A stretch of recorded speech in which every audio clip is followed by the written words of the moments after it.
and I'm so happy to see each of you here tonight. Thanks so much for coming.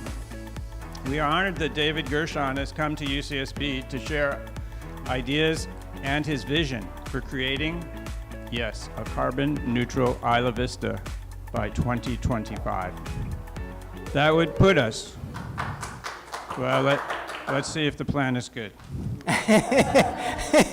That would put us on track to being the first community to achieve this critical climate milestone in the United States. We could become known as the Copenhagen of the West Coast. We're in a competition with Copenhagen. I met David about 1.5 years ago, and I got very excited about his approach to reducing greenhouse gas emissions and his highly practical step-by-step program for neighbors to implement it called Cool Block. Since then, I've been helping introduce it here at UCSB, including in my spring 2019 class called The World in 2050, where it was very successfully implemented, with students reducing their carbon footprint by an amazing 25% in about 8 weeks. I guess I'll have to rename that class now to The World in 2025. Yep. David is the founder and CEO of Empowerment Institute. He's the author of 12 books, including the award-winning Social Change 2.0, a blueprint for reinventing our world, and the best-selling Empowerment, the art of creating your life as you want it. Given the appalling and indeed criminal lack of climate action at the global or national level, one way forward is to find the pathways to achieving a carbon-neutral state going through carbon-neutral communities. The question for members of the UCSB and Isla Vista communities is, how can our community, which gained some credit for helping birth the modern environmental movement 50 years ago, now stand up and radically up our game in the next 1, 5, and 10 years? Because this is the crucial time in the history of human affairs where we've come to the crossroads. The 2020s promise to be the decade of decision. Each and every one of us can play an essential part in transforming the way our community will face the future.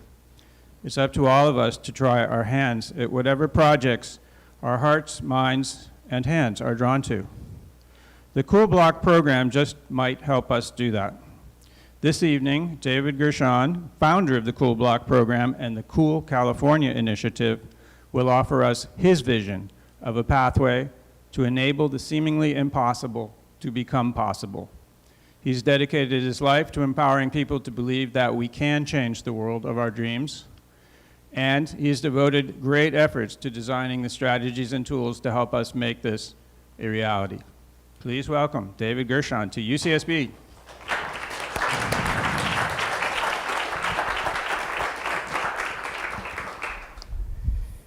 Thank you, John. As some of you may know, John is the principal, I wouldn't say principal, but certainly one of the key principal climate activists in this campus and the UC system. Are you hearing me okay? So thank you, John, for inviting me here, and thank you all for coming. And thank you all for what you each do. How many of you consider yourself climate activists in one form or another? Okay, so hopefully I'm preaching to most of the choir. I like the choir, because you sing loud enough to get everyone to come into the church. So thank you for coming.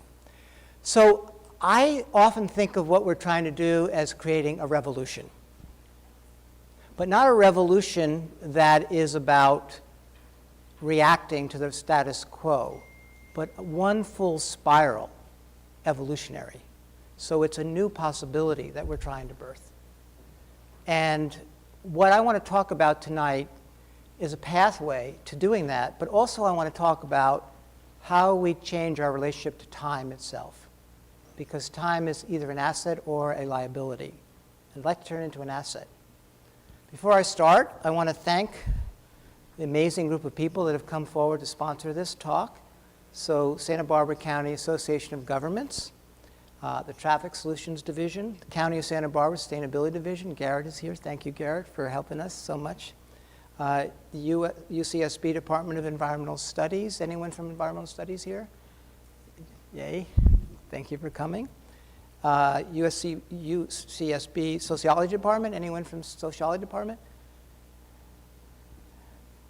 2 of you. Yay. So you have a big job here. Sunrise, Santa Barbara, UCSB. Anyone from Sunrise? Yay. Okay, thank you. Bren School of Environmental Science and Management. Bren School. Okay, thank you. Vista? Yay. This group is a very powerful little group over here. You got a lot of things you're doing. Isla Vista Community Center. Probably no one from there. And then the Isla Vista Community Services District, who we met with today. Yay. Okay, so we have some representation from all these different places. And I know some people are still on their way here, so hopefully they'll catch up. And we are filming this. So the big question is, how do we get there? This is an audacious goal. How do we get there? So here's how I perceive the climate challenge that we're facing. It's a time challenge. If, in fact, what we've been told by the IPCC, International Panel on Climate Change, is that we have 10 years to get our act together as a species, and most of the solutions are talking about 2050, every carbon neutral scenario, with a few exceptions like Copenhagen and a few other places, is targeting 2050. From the calculations of reality against what our scientists are telling us, against how our path is currently being projected forward, we have 10 years. So how do we speed up time? That's the question that we feel we have to address. And, whoops, wrong direction. So the starting point is to do some exploration of where the carbon's actually coming from. And how do we really get there in the shortest period of time? So some of you may or may not know the statistic, but 70% of the carbon on the planet comes from cities. This is a known fact. So cities are the source of where much of the possible solutions lie. And a lesser known fact is that citizens, our daily lifestyle practices, how we drive our cars and how we use energy in our homes, make up 70%. And if you add the actual consumption element, not just the production side, it's up to 90%. So we are the problem, and we are the solution if we can empower ourselves and if we can empower cities. So that's where we have chosen to focus over the last decade or so of this work. I keep going the wrong direction. This is not a good signal. We got to go the right direction. Okay. So what solutions can create the kind of change we need in the time frame we need? And what we've concluded is that there are top-down solutions, which I want to speak to, and there are bottom-up solutions. So the top-down solutions, the primary climate solutions that are in play right now are technology. They are policy. Technology meaning your EVs, your solar installations, and so on. Policy meaning the goals that are set, the climate action plans that are set at the state or a local level or a federal level. And then market creation is, how do we build the new markets for these technologies? How do we build new markets for being able to take advantage of the multitude of investments in green kinds of infrastructure? So that's market development. This is where much of the action has been, but it's been insufficient by itself. So another area is the bottom up, the work that I've been doing for 30 years, which is getting individuals to adopt low carbon or sustainable lifestyles. So how does that work? Well, again, we've been successful, as John said, 25% carbon reduction for students. This isn't even just people with a big footprint. So it can happen, but it's insufficient by itself. So the question then is, what if we could combine the top-down and the bottom-up and design what we call a whole system solution? Could that by itself create the breakthrough that we need to get the system working, particularly isn't. And what we found was that the driver of this whole thing is behavioral change, because it creates demand for the supply side. It creates demand for political advocacy. It creates demand for new markets. So it is the linchpin of how you create change and how you scale change. And that's the area where we have been concentrating for a very long time through our institute. So enter our Cool Block program. And our Cool Block program has been the process by which we have been learning how to help people make these changes at a significant level. So I want to speak to the Cool Block program, and then I want to transcend the Cool Block program, because this isn't really only about the Cool Block program. It's about how one scales this kind of change in the 10-year time frame. So before I start, and my wife who's here, thank you. You're in the front row. Thank you for holding down the fort for me.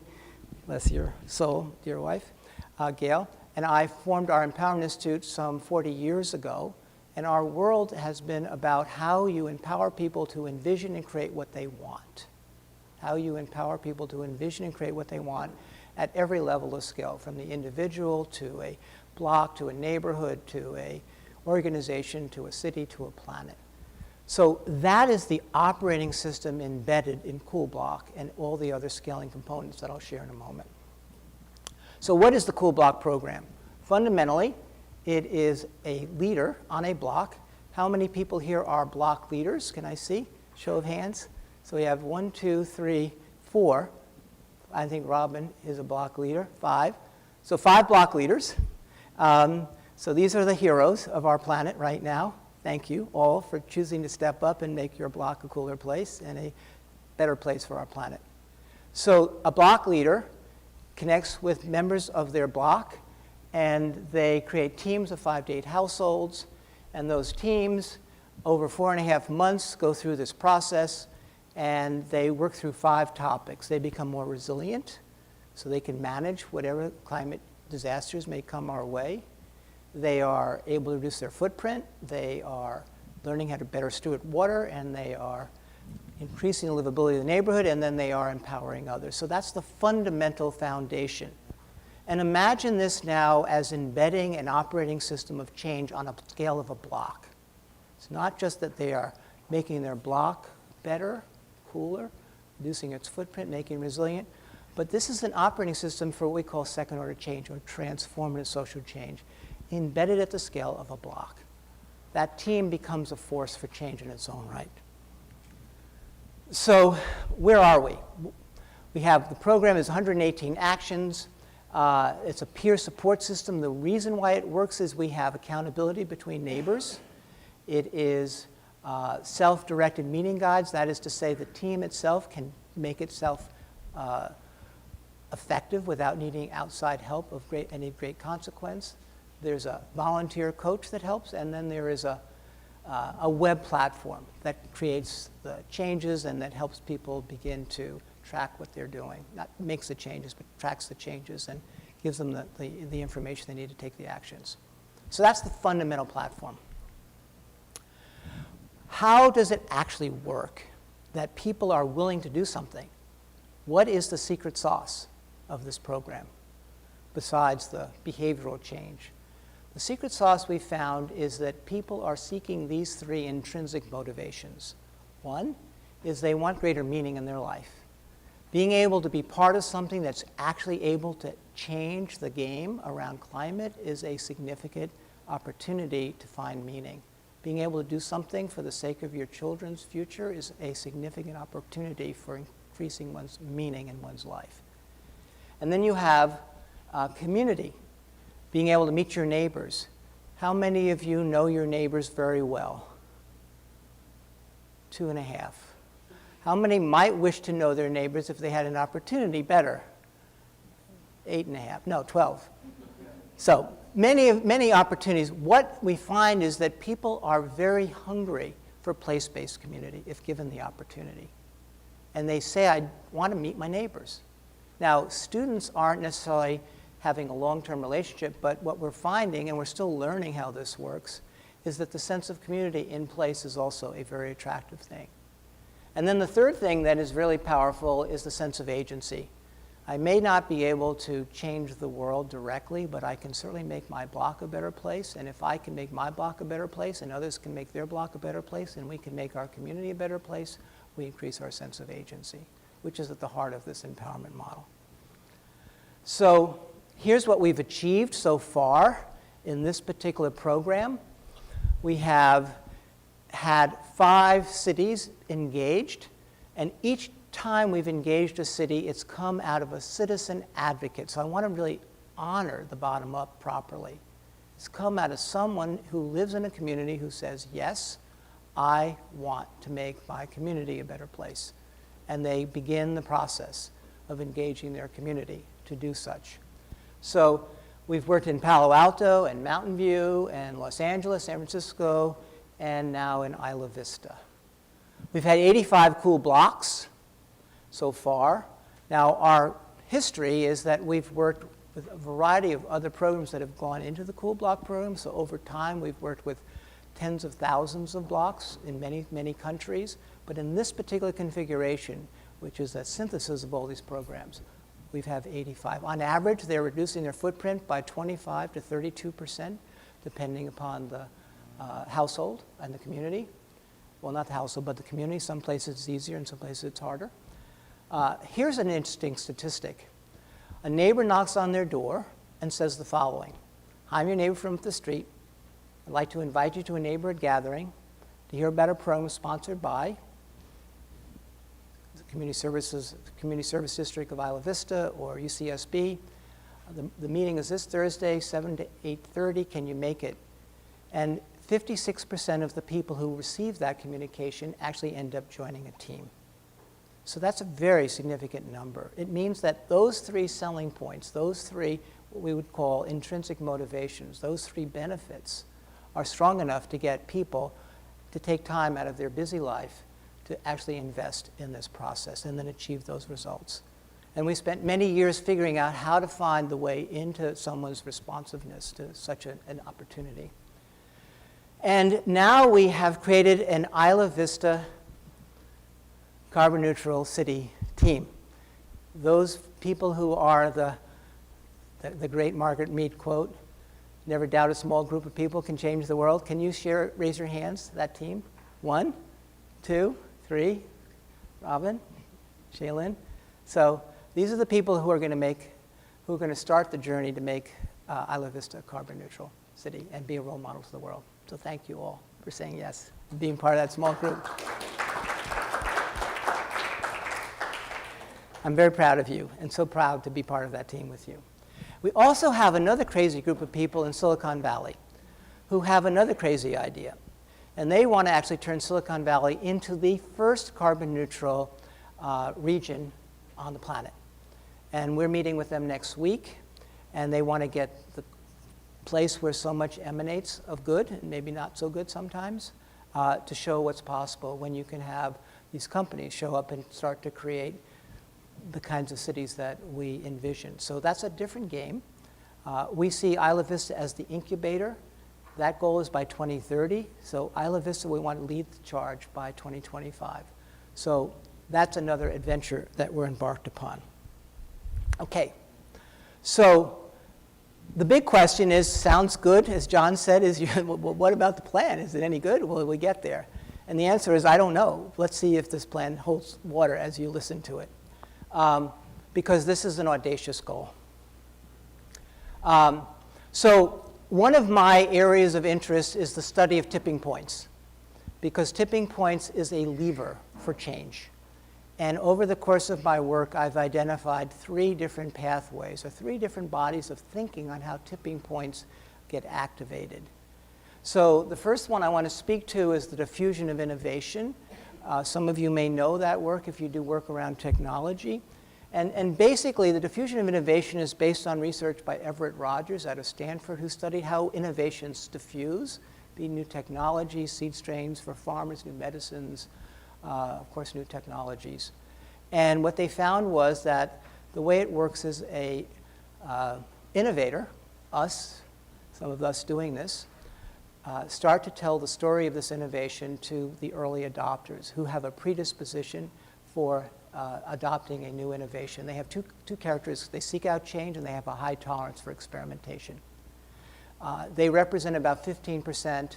If, in fact, they perceive it to be valid and scalable, they will, in fact, start to diffuse it to the early majority, who are the belongers, and then it moves into the late majority.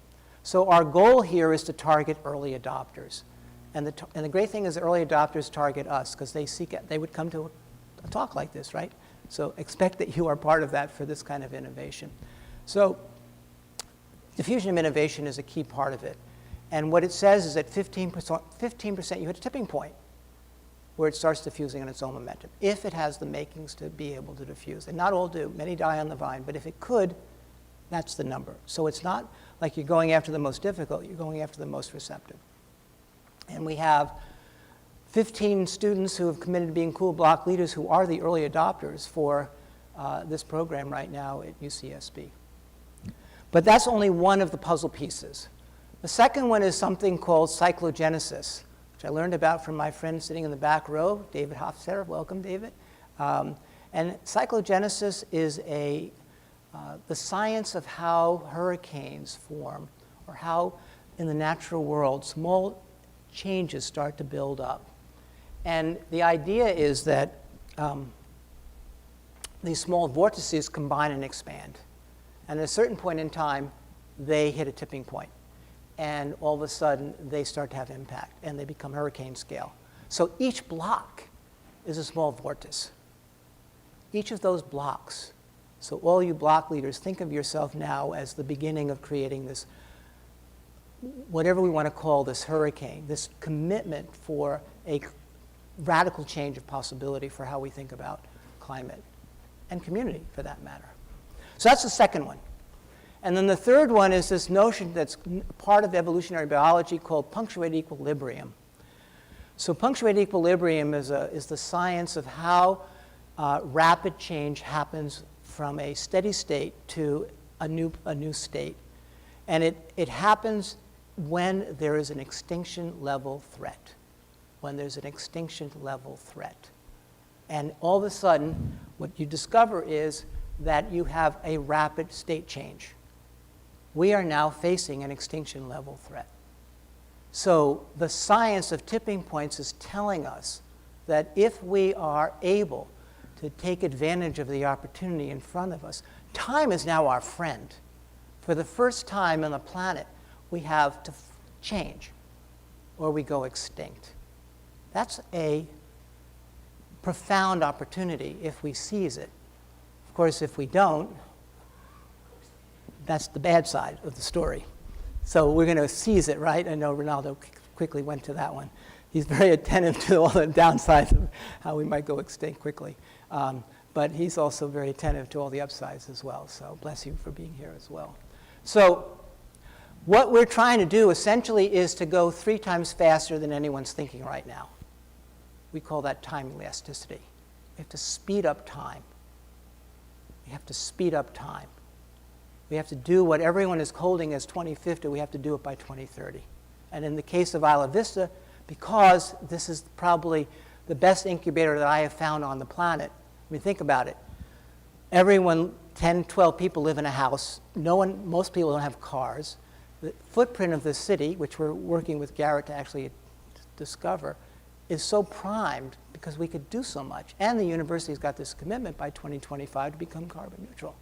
What better place to be able to do this kind of experiment? So that's our goal. Okay, so we've done it before. We know that it could be done. We were having a meeting today with the chancellor of the university, this wonderful being, Henry Yang. Some of you know him well. Some of you have heard of him. And I was explaining the moonshot. And some of you may or may not know this, but when they got the assignment from Kennedy to put a man on the moon and bring him back within a decade, they went and did an analysis of what capabilities they had, and they found out they had 20% of what they needed. And they had to achieve this goal in 10 years. When they got there, and they did a post analysis, or if you will, an after-action review, they found out that, in fact, the 80% already existed, and all they had to do was find it. All they had to do was discover it. So our job is to discover. We've already been discovering over our time here all these resources. Every time I speak to someone, they say, oh, I got this piece, and I got this piece, and I got this piece. So putting them together is part of this moonshot process. So we've done it before. We can do it again. And of course, World War II, we had to mobilize in 4 years and win a war. So why not? Now, we've got this by 2030. Here, of course, we have to go a little faster because we have more opportunity, so more is expected of us. So Isla Vista. Why Isla Vista? So vulnerable. This is one of the most vulnerable communities in California to climate disruption, right? It's right on the precipice. You know, we go off the cliff, and all of a sudden, some percentage of the community is not here anymore. The density, the transit footprint, which I mentioned. The ethos, as John said, right?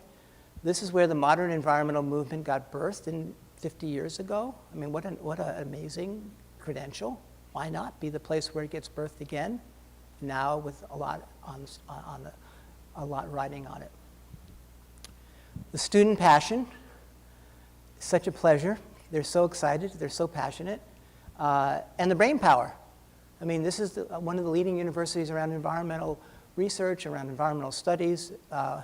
We can do some amazing things when we bring that brain power together. And the creativity. And the goal, as I mentioned. Aside from Copenhagen, to the best of my knowledge, the only other place that has a commitment of carbon neutrality by 2025 is the UC system. So it's an early adopter for sure. And as we found out, the community service district is 2 years old. There's no embeddedness in this community. They're looking for how do we do this. When we spoke with the manager of the community services district today, he said, let's do it. So we have a shot at something extraordinary. We really have a shot at something extraordinary. And we are ready, we believe. We now have a team, which I've told you about.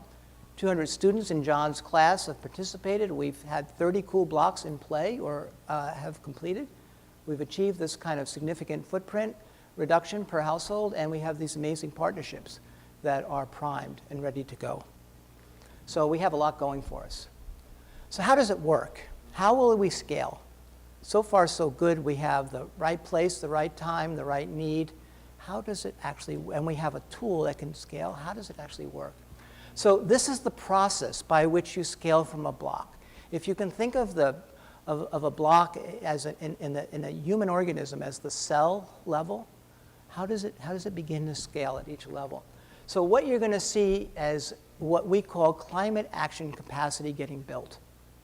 So the goal here, if it's going to be driven from people, which has got to be driven by people, then we have to build climate action capacity, which I described we're building on the scale of a block.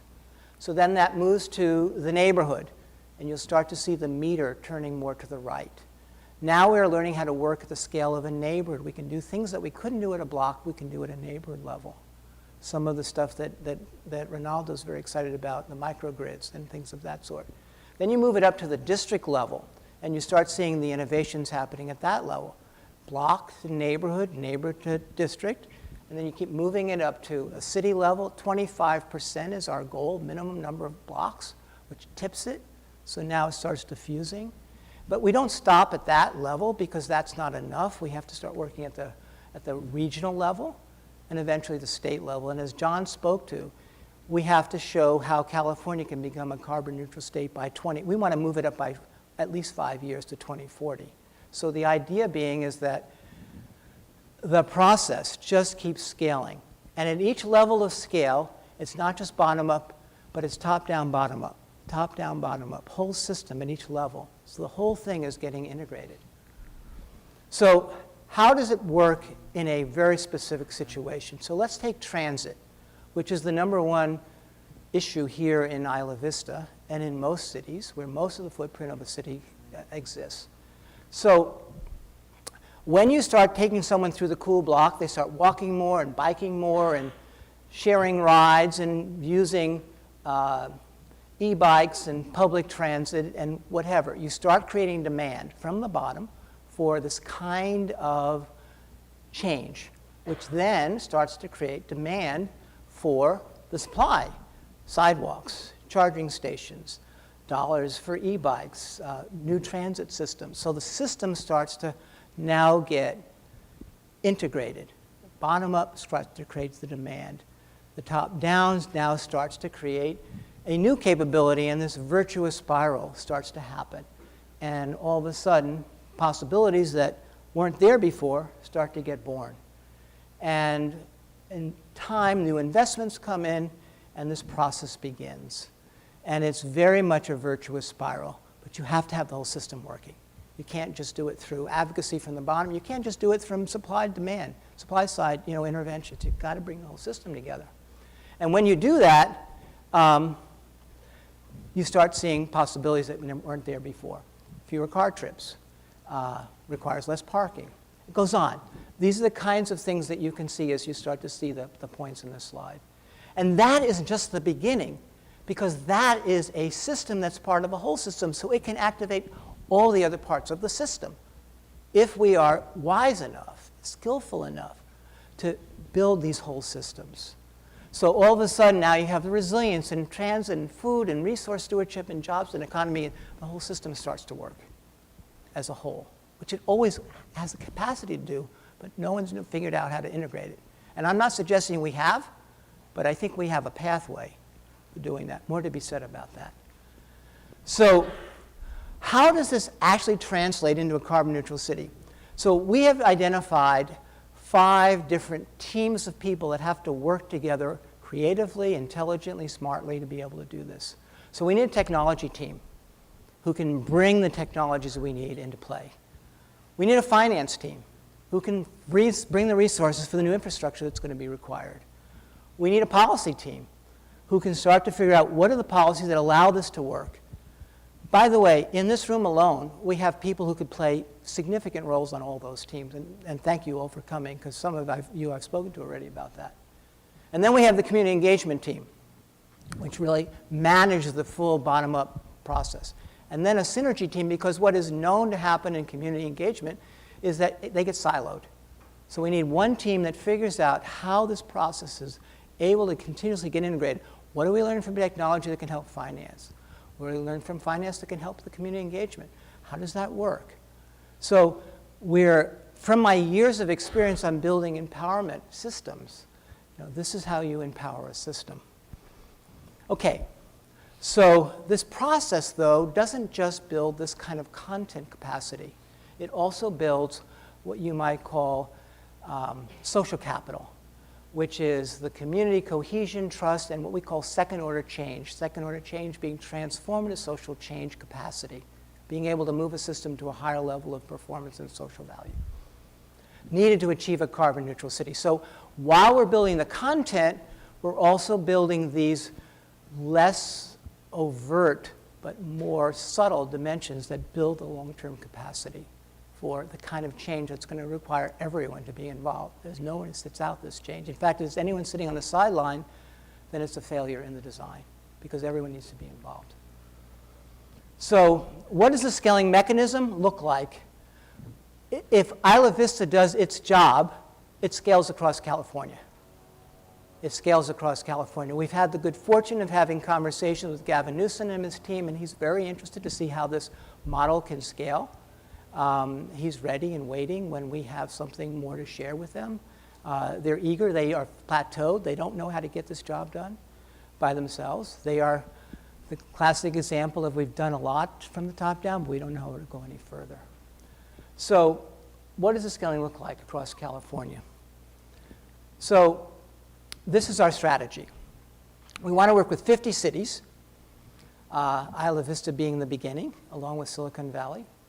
Over 3 years, we want to get a 25% or more carbon footprint reduction, and we want to get 25% or more of the blocks, and we want to do that in 5 years. So we are now moving into what you would call the territory of being unreasonable. There's nothing reasonable at all about what I'm saying. So we have to now transcend the normal ways we think about time. And so we're going to have to figure out how to do that. But that's what we need to do. And we can do it if we can get smart enough and creative enough, and the will is there. So that's the beginning. The next part is what we call stage 2, which is to start creating carbon neutral cities by 2030. And there we're looking to raise $100 million. And we would be investing $1.5 million a city, which is our seed capital investment to help the cities achieve their goal. That's not all the money they need, but it's the starting point for the process. In order to do that, they have to have demonstrated they're at least a cool city, which is 25% or more participation of the blocks.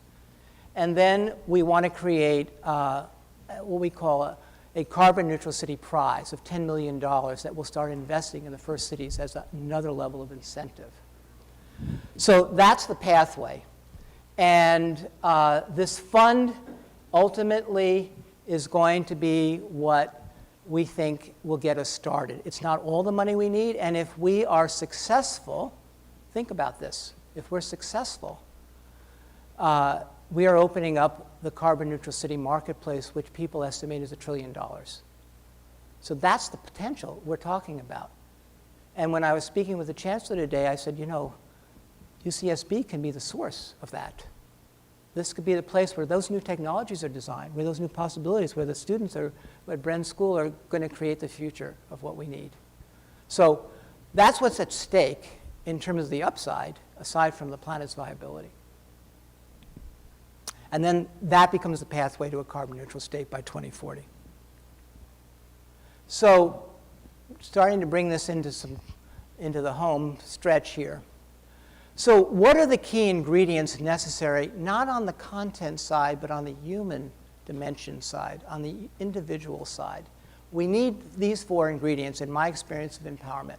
We need the power of a compelling vision, a vision so powerful that you could land a man on the moon, bring him back home in 10 years. That's what we're talking about, that level of vision. It's a moonshot, compelling vision. We have it. Innovation driven by necessity. Extinction, that's a good one, driven by necessity. Catalyst from the bottom, behavioral change. The individual source of change is always the individual. Never doubt a small group of people can change the world, says Margaret Mead. They're the ones that have always done it. And an idea whose time has come. Victor Hugo's famous line. An idea whose time has come is, we have to change. How do we do it? So we have those ingredients. And what we're bringing on top of that are these 4. Audacity. Audacity is based on being unreasonable.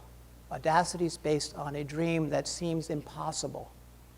Audacity is based on a possibility that, if successful, will transform humanity. That's the level we're playing at with this dream. And we are looking at what we call abundance, right? We're not looking to raise $10,000. We're looking to raise $100 million and open up a $1 trillion economy. We're looking at making a community that currently exists in one mode into a mode that it's never seen before, speed of change that no one's ever seen before. That requires an attitude of enough, not scarcity, but enough. There's plenty of creativity, plenty of intelligence, plenty of will if properly mobilized.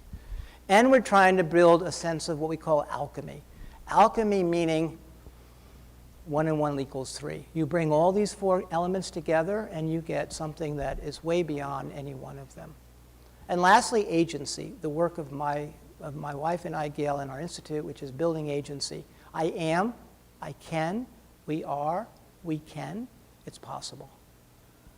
You bring all those things together and you start to have the makings of a carbon neutral Isla Vista by 2025. And how does one do that? You're the 80%. You're going to tell me. I brought you together for exactly this question. And this vision has the elements, but we can't get there without everyone's help. And it's not just the people in this room. It's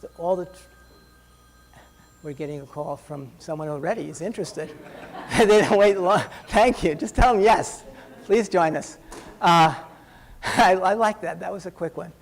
Sometimes it happens just that quick. So the opportunity then is that you know people. And if each of you knew 10 people and brought them into this, what could they bring? And if they brought 10 people, it goes on like that. We have the power to do that. So this is what it looks like as we start to move that forward. So Isla Vista starts creating carbon neutral cities around California, which creates a carbon neutral California by 2040, and then a carbon neutral world by 2050. That's the end game of this piece.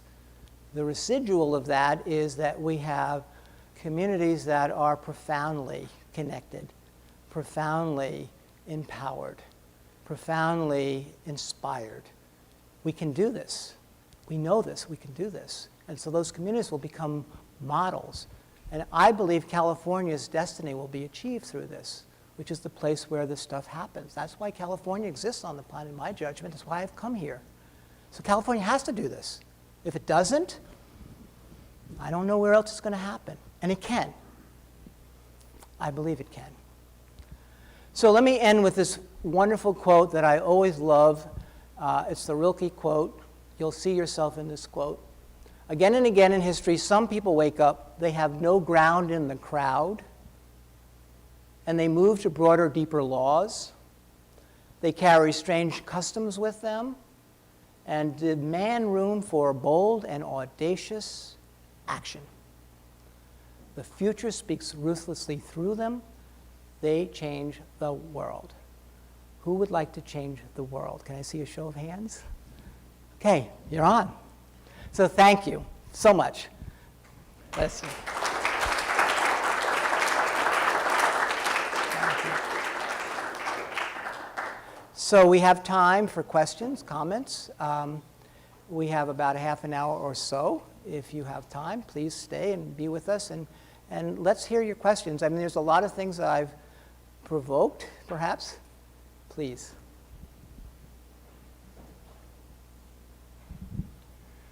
Hello, that was a very inspiring talk. My name is Michael. I'm the Director of Energy and Climate Programs at Community Environmental Council, and been working on all of these things for about 13 years, everything from grassroots action to policy. So I have a bunch of questions for you. Please.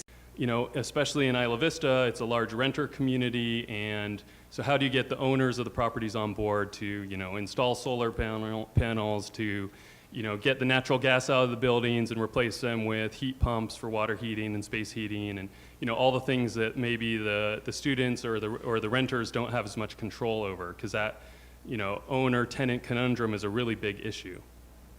Perfect question. Thank you. And right on point with some of the details that we have and that we don't have. So let's start with we don't have all the answers. Let's start with also that we have we are empowering the renters. We are also creating renter guides that start to build those relationships. In our conversations with the Community Service District today, we talked about potentially using some of their enforcement wherewithal to start moving things forward, some top down, some bottom up. We're also hoping that a vision big enough to get everyone to see themselves in a larger context than they have before might inspire them. And we have been identifying early adopter landlords who can also help move the dial. So a variety of elements that we're starting to work. In my experience, the ultimate way this happens, it's all of the above. It's not one of only, but is that when the vision's big enough, the early adopters start to get the early majority and into the late majority. So all of a sudden, it'll start to change. The dynamic will change. There'll be an expectation from students when they rent. Here's what we need. There'll be an expectation from the university for the same. So that's the process. How does one do that is a different question. So let me speak to that also. So on Saturday, we are having an event at the community center, which is, what's it called? The Isla Vista Community Center Community Room, 1:30 to 3, and we'll be answering those questions. And we'll be starting to seed these 5 teams. So there'll be a policy team, there'll be a finance team, there'll be a technology team. And so we'll start learning how to bring our creativity together to start to answer those questions. But let's assume that we have a variety of challenges, and we also have a variety of creativity and intelligent people, and there's a lot of will to do that. And as we start to learn, we'll spiral it up. So that's my answer. Come back in a few months, and we'll have even a better answer, I hope. You're about to get a mic. Hi, thank you, Mr. Gershon. My name is Nathan Orr. I recently just moved here from Honolulu specifically to work in this field with Ronaldo and the World Business Academy. I was curious about the Cool California Fund. I wasn't clear on where that money is actually coming from. Good question. Thank you. So we're raising that money, and where it's coming from is still TBD.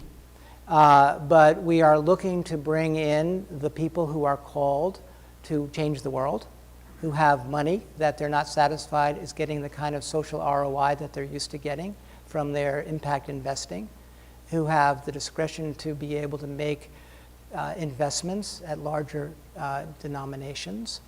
We're also beginning having conversation with some Silicon Valley companies who might be very appropriate. So high net worth individuals, various types of philanthropic entities, companies, those are some of the places.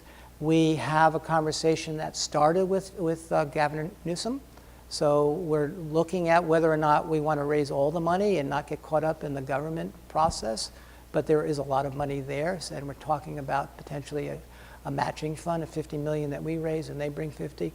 A lot of details. So but maybe top down and bottom up. Top down and bottom up. And then there's also crowdsourcing. Literally crowdsourcing. I'm sorry, say that again? Crowdsourcing. Literally from the bottom, like $25 denominations, $50 denominations. Communities taking responsibility for their own funding as we start to do this. So we have a variety of ideas, and we'd love whatever other ideas you might wish to bring to it. I mean, it's still a work in progress.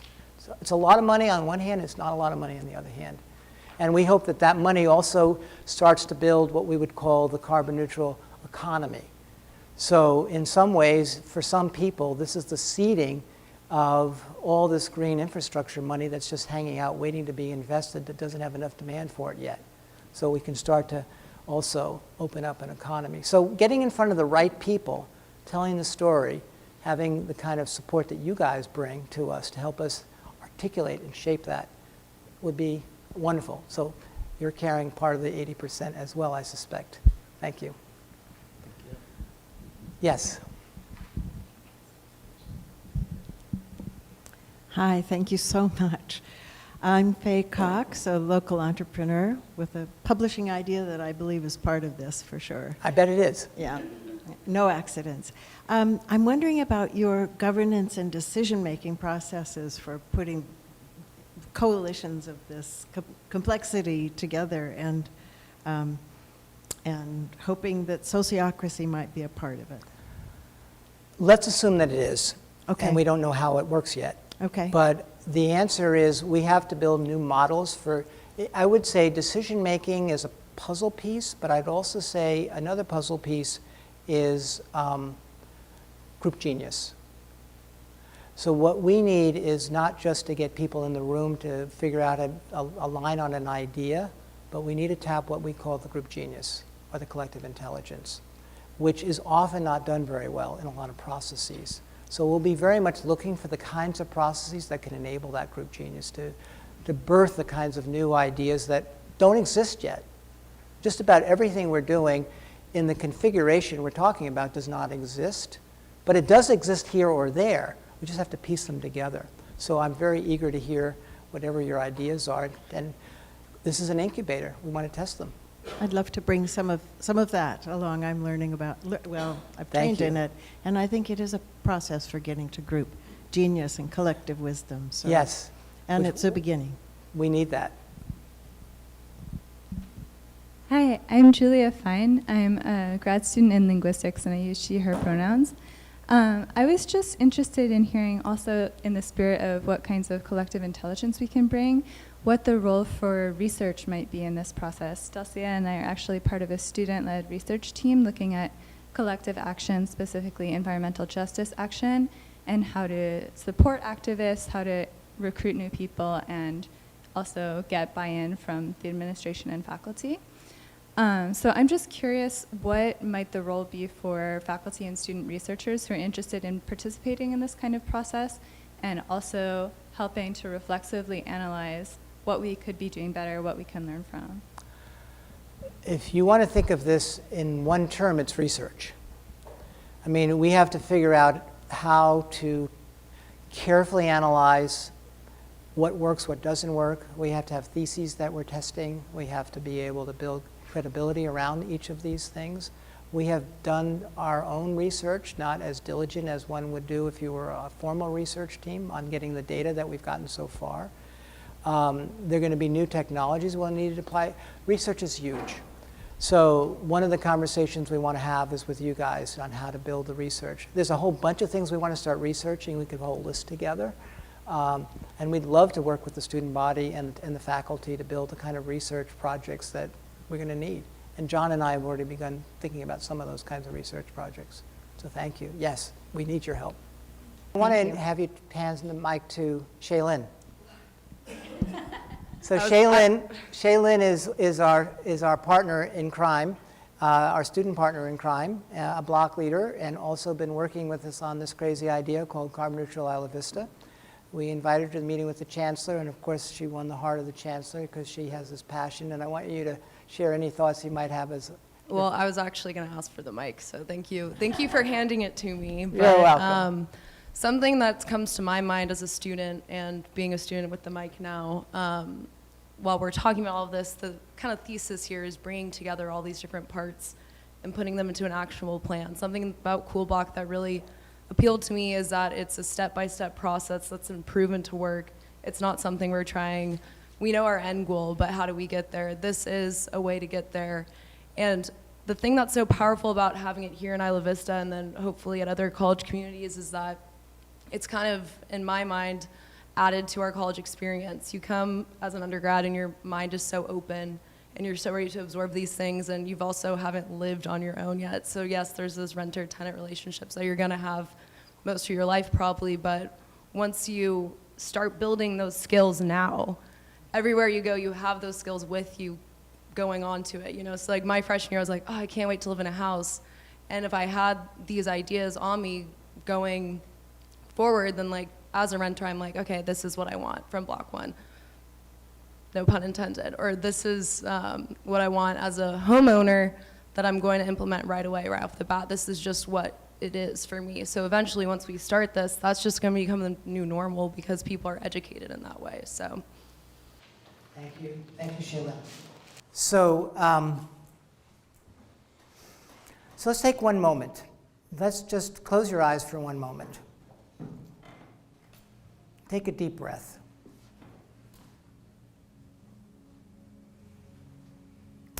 And you project yourself 5 years into the future.